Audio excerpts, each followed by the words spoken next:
안녕하세요. 인문기초회계 12주차 세 번째 시간입니다. 지난 시간에 재무제표 분석을 할 때 우리가 조심해야 될 항목들에 대한 말씀을 드렸습니다. 회계정보의 어떤 한계점을 잘 활용해야 되고 그걸 충분히 인식한 상태에서 재무제표 분석의 내용을 검토하셔야 된다 하는 말씀을 드렸죠.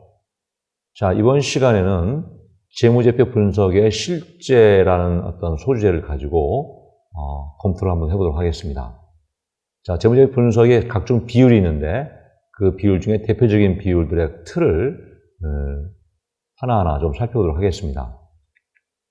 자, 재무제표 비율의 첫 번째는 유동성 비율인데, 유동성이라고 하는 것은 현금화가 되는 기간이라고 말씀드렸죠. 유동성 비율을 우리가 유동성이 좋냐 나쁘냐 많이 얘기했었는데, 이걸 바라보는 관점이 바로 뭐냐 하면, 유동자산을 분자로 하고 1년 이내에 현금이 들어오는 자산이죠. 유동부채, 1년 이내에 현금이 나가는 부채죠. 이렇게 해서 비율을 계산하는 것을 우리가 유동비율이라고 합니다. 1년 이내에 돈이 들어오고 1년 이내에 돈이 나가는 거니까 이것이 비율이 100%보다 크다면 그러면 부채를 갚을 능력이 1년 이내에는 문제가 없다. 이렇게 볼 수 있겠죠. 그래서 기업의 단기 채무 능력을 평가한다 라고 보시면 되겠습니다. 결국은 부채를 자산으로 상환할 수 있는 여부를 측정하는 지표가 될 거고, 유동 비율이 높다고 하면 안정성은 확보될 수 있지만 말씀드린 것처럼 수익성이 하락한다 하는 것도 추가로 검토하시면 되겠습니다. 자, 두 번째 비율은 당좌 비율입니다. 당좌 비율은 유동 비율에 비해서 조금 더 보수적으로 기업의 단기 자금 능력을 측정하는 건데요. 분모로 사용했던 유동부채는 그대로 있는 상태에서 분자가 유동자산이 아니고 당좌자산이라는 항목으로 들어가죠. 자, 보시다시피 당좌자산은 유동자산에서 현금화의 시간이 소요되는 재고자산을 뺀 겁니다. 재고자산이 유동자산에 포함이 되는데 아무래도 분자가 더 줄어드니까 좀 더 보수적이죠. 재고자산이 현금화 시간이 소요된다는 얘기는 재고자산을 판촉 활동을 하고 판매를 하고 그 다음에 자금에 회수하는 기간이 좀 걸린다는 측면으로 이거를 뺀 금액으로 보수적 측정치가 되겠습니다.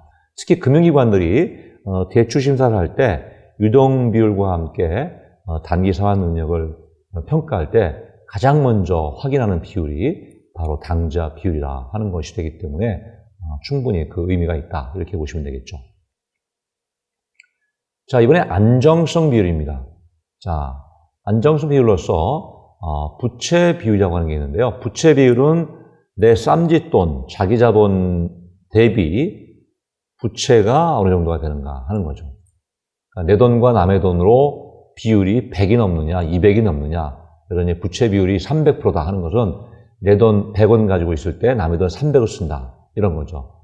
부채라고 하는 것은 아무래도 상환에 대한 의무가 있기 때문에 이런 장기 채무의 불이행 위험을 갚지 못하는 위험을 한번 평가할 수 있는 비율이고요. 그 다음에 기업의 장기적인 대응 능력을 평가할 수 있는 비율로서 활용하는 것이 바로 부채 비율이 되겠습니다. 이 부채 비율이 높다고 하는 것은 본인의 자기 자본에 대비 부채가 크기 때문에 재무 위험이 있을 수 있다 하는 것을 나타내는 거고요. 일반적으로 이게 100 이하가 되면 충분히 급박한 경우에 내 돈으로 부채를 갚을 수 있다 라고 볼 수 있겠지만 이거는 사실은 채권자 입장에서 좋은 거죠. 경영자 입장에서 바라보면 부채 비율을 너무 낮게 잡는다는 것은 결국은 자산 총 규모가 상대적으로 줄 수 있다는 거고, 그렇다면 영업을 위한 자금들이 모자랄 수 있다는 거기 때문에 일반적으로 경영자 입장에서는 조금 더 높은 비율로 유지해도 큰 무리가 없을 수 있다라고 하는 겁니다. 근데 이와 같은 부채 비율은 업종별로 그 평균 비율이 상당히 다르기 때문에 업종별 평균 비율과 반드시 비교하면서 분석하실 필요가 있습니다. 자, 자기자본 비율이 또 있습니다. 자기자본은 총자산, 부채와 자본을 더한 것을 분모로 하고 자기자본이라고 하는 것을 하는 거죠. 전체 자산 중에서 부채를 제외한 내 자본이 차지하는 비율이 얼마 되는가 하는 거니까 기업의 소유주 몫이 얼마인가를 나타내는 지표가 되겠습니다.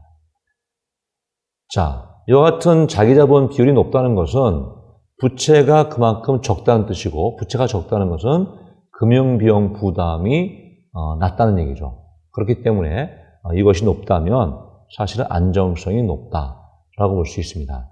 자, 자기자본 비율은 결국은 부채 비율이라고 하는 것을 뺀 거죠. 전체적인 비율에서. 다시 말하면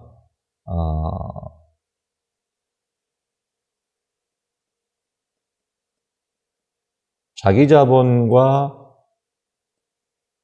총자산이 있고요. 그 다음에 타인 자본과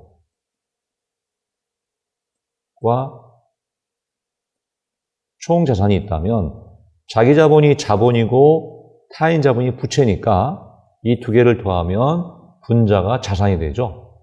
근데 이것을 우리가 자기자본 비율, 이거를 타인 자본 또는 부채 비율이라고 하니까 자기자본 비율의 반대쪽에 있는 것이 바로 부채 비율이 되겠습니다. 그러니까 1에서 자기자본 비율을 차감하면 바로 부채 비율이 나온다 하는 거죠. 자, 그 다음에 이제 부채 비율을 좀 더 세분화해서 쪼개보면 유동부채가 차지하는 비율 또는 비유동부채가 차지하는 비율입니다. 그러니까 이 부채 비율이 높다는 것이 좋은 의미가 아니기 때문에 이것은 부채의 어떤 낮은 게 유리할 거고요. 질적 측면을 좀 더 세부적으로 파악하기 위한 지표다라고 보시면 되겠습니다. 자, 유동부채 비율보다 만약에 비유동부채 비율이 높으면 그러면 장기적으로 갚아야 될 비율이 상당히 높아진다는 개념이 있을 수 있기 때문에 유동부채 비율이 비유동부채보다 높다는 것은 단기적으로 갚아야 될 능력이 충분하지 않으면 유동성에 문제가 생길 수 있다는 그런 것을 의미할 수도 있다. 이렇게 판단하시면 됩니다. 자, 그 다음에 이제 이자 보상 비율이라고 하는 게 있죠. 이자 보상 비율이라고 하는 것은 산식에서 보시다시피 이자 비용과 이자 수익의 차이를 분모로 하고 기업의 영업이익이라는 것은 매출 총이익에서 기업의 판매비나 관리비를 차감한 겁니다. 그러니까 이자 비용이 이자 수익보다 훨씬 많았다면 이거를 영업이익으로 얼마나 커버할 수 있느냐라는 거죠. 그래서 부채에 대한 이자 지급 능력을 확인하기 위한 비율이 바로 이자 보상 비율이 되겠습니다. 그 다음에 순운전 자본 대 총자본이라고 하는 게 있는데요. 이것은 총자본을 분모로 하고 순운전 자본이라는 것은 유동자산에서 유동부채를 차감하는 것이 됩니다. 우리가 보통 운전자본이라고 하는 것이 바로 유동자산 빼기 유동부채죠. 그러니까 총자본 중에서 부채를 차감하고 여유있게 남은 돈이 얼마냐 이런 개념이기 때문에 순운전 자본 자체는 기업의 단기적인 지급 능력이 양호하냐 하는 걸 볼 수 있는 개념이고요. 그래서 순운전 자본 대 총자본이라고 하는 것의 비율이 높다는 것은 총자산 규모에 비해서 유동성이 충분히 좋다 하는 것을 나타내기 때문에 안정성을 충분히 확인할 수 있는 겁니다. 자, 이제 활동성인데요. 활동성은 주로 그 비율의 이름이 회전율이라는 이름으로 들어갑니다. 그리고 활동성의 대부분의 경우에는 분자가 매출로 활용이 됩니다.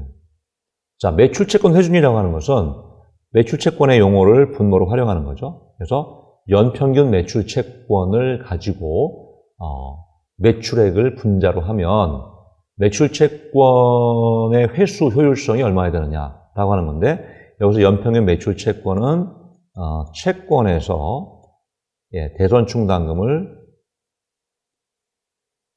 차감한 순매출채권을 의미합니다. 연평균이니까 기초매출채권과 기말매출채권을 더해서 2로 나누는 그런 개념이 되겠습니다.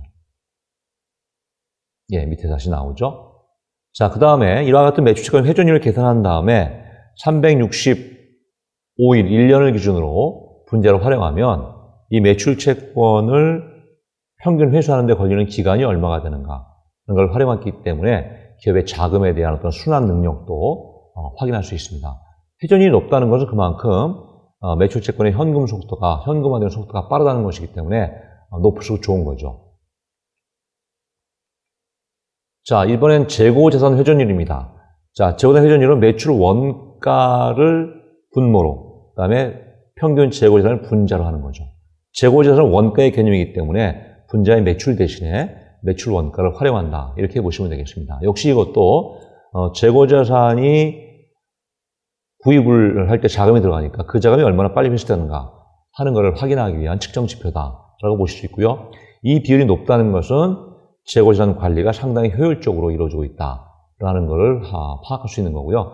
만약에 이 비율이 낮다는 것은 재고가 계속 쌓여 있다는 것이기 때문에 재고의 부패나 진부화를 통해서 손실 가능성이 많아지고 또 재고가 많이 쌓여 있다는 것은 보관이나 관리 비용 등이 엄청나게 많이 들어가기 때문에 기업의 경영 실적을 악화시킬 수 있는 그런 지표로 활용될 수 있습니다. 역시 재고자산 회전율을 분모로 하고 분자의 365일을 활용하면 역시 재고자산의 평균 보유 기간이 나오는 거죠. 이 기간이 길다고 하는 것은 그만큼 회수되는 기간이 길다는 것이니까 기업 입장에서 좋은 것은 아닙니다. 자, 총자산 회전율은 분자를 매출액으로 하고 분모를 총자산을 하는 거죠. 그래서 경영을 위해 투입된 총자산의 운영 효율성이 얼마나 되는가를 나타내는 총괄지표입니다.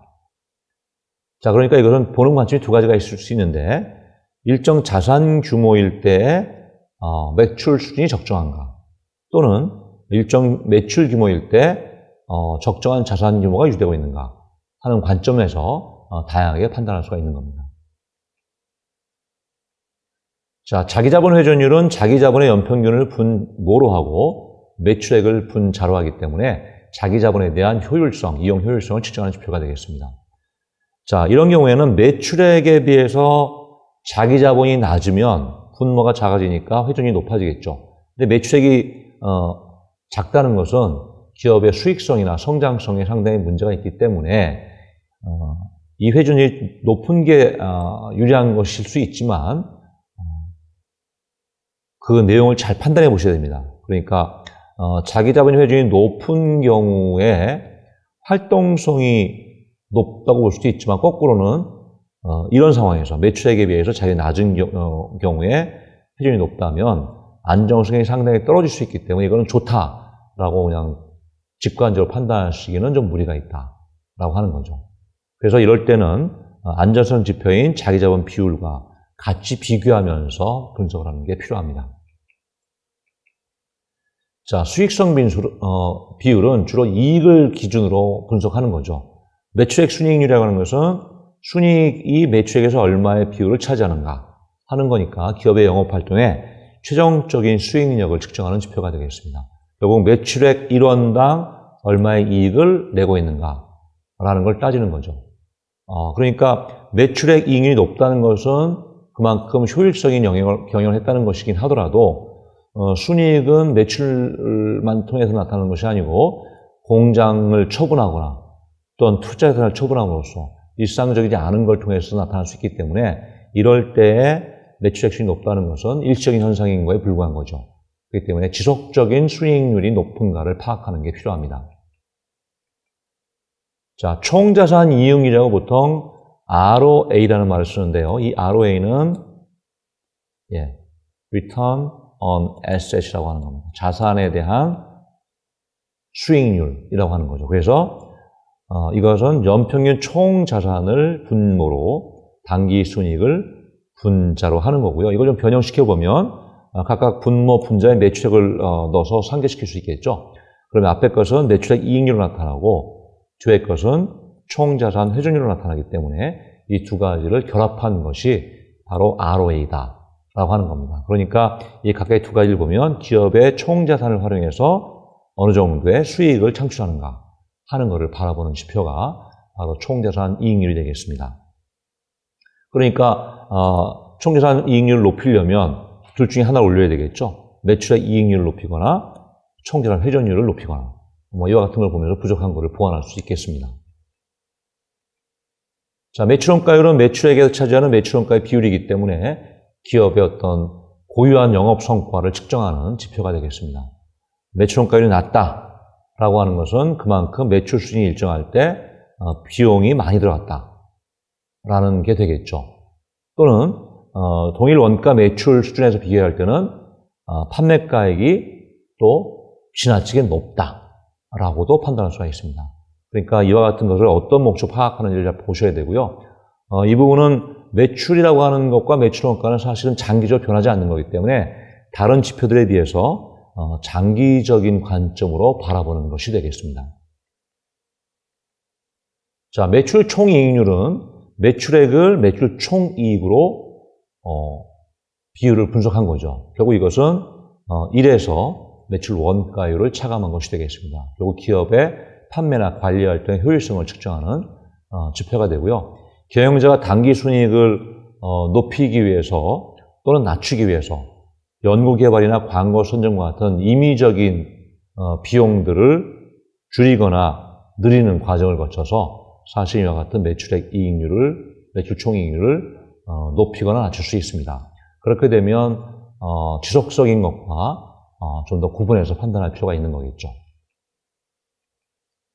자, 배당 관련된 비율이 있습니다. 배당 수익이라는 것은 일주당 시장에서 형성된 주가를 분모로 하고 그 주식이 주는 한 주당 배당 금액을 비율로 삼는 겁니다. 그러니까 배당금이 현재 주가의 몇 %인가를 나타낼 수 있는 지표가 되겠죠. 이거는 거꾸로 얘기하면 내가 그 회사에 투자했을 때 얼마나 수익을 올릴 수 있는가를 파악할 수 있는 지표로 활용할 수 있겠습니다. 자, 또 많이 쓰는 것 중에 주가 이익 비율이라고 퍼라는 게 있습니다. 자, 퍼라는 거의 개념은 price, 그 다음에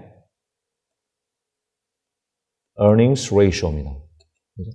이 가치, 주가와 주당 이익의 비율이죠. 그렇기 때문에 한 주당 이익을 분모로 한 주당 시가를 분자로 해서 현재 주당 순이익에 대해서 주가는 어느 정도로 형성되는가를 파악하는 거죠.